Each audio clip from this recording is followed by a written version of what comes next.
Bonjour à tous et bienvenue. Prêts à relever un petit défi?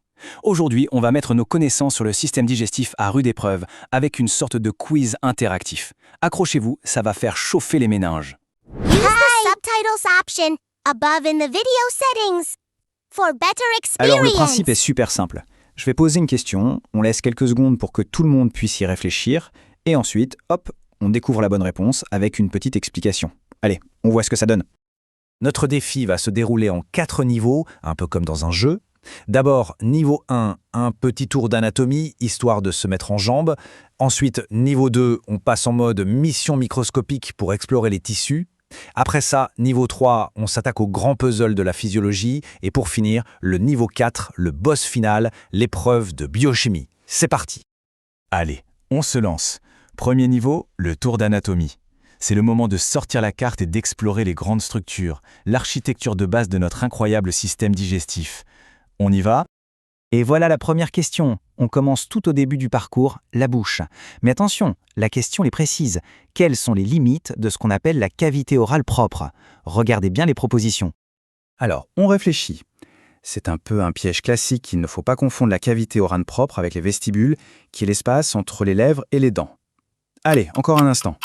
Et la bonne réponse était la B. Et oui, la cavité orale propre, c'est vraiment l'espace intérieur. Elle est délimitée par le palais, en haut, les arcades gingivo-dentaires sur les côtés, et l'isthme du gosier tout au fond. Les lèvres, elles, délimitent l'entrée du vestibule. Ok, question suivante. Maintenant, on s'attaque à un sujet un peu plus complexe, la vascularisation de l'estomac. On parle de la tuyauterie en quelque sorte. C'est technique, mais c'est absolument crucial. Alors, quelle affirmation est la bonne? Prenez un petit moment pour bien lire. C'est une question de détail. Il faut se souvenir de quelle artère vient d'où. On verrouille sa réponse.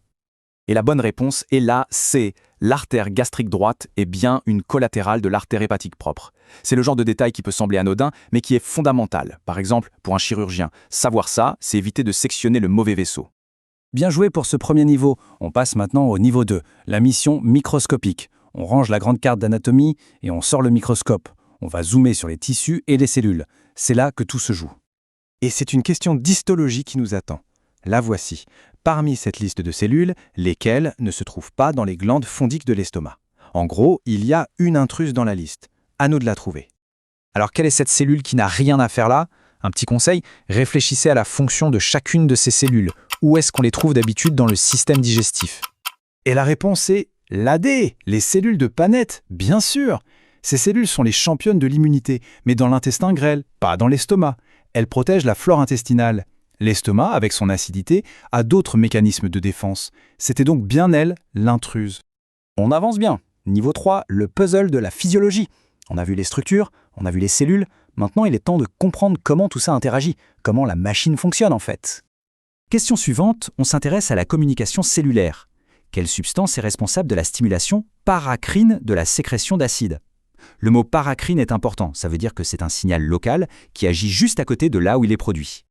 Alors, quel est ce messager local? On a plusieurs candidats. Gastrine, histamine, acétylcholine, ce sont tous des messagers, mais ils n'agissent pas tous de la même façon. Lequel agit vraiment de cellule à cellule, juste à côté? La bonne réponse est C. L'histamine, c'est elle qui va chuchoter à l'oreille des cellules pariétales de se mettre au travail et de sécréter de l'acide. Et ce n'est pas un détail, c'est la base de nombreux médicaments anti-reflux qui sont des antihistaminiques. Et voilà, on arrive au dernier niveau, le boss final. Le niveau 4, c'est l'épreuve de biochimie. On va maintenant parler des molécules essentielles des vitamines. Des toutes petites choses qui ont un rôle gigantesque. Voici la dernière question du défi. Une question de biochimie appliquée.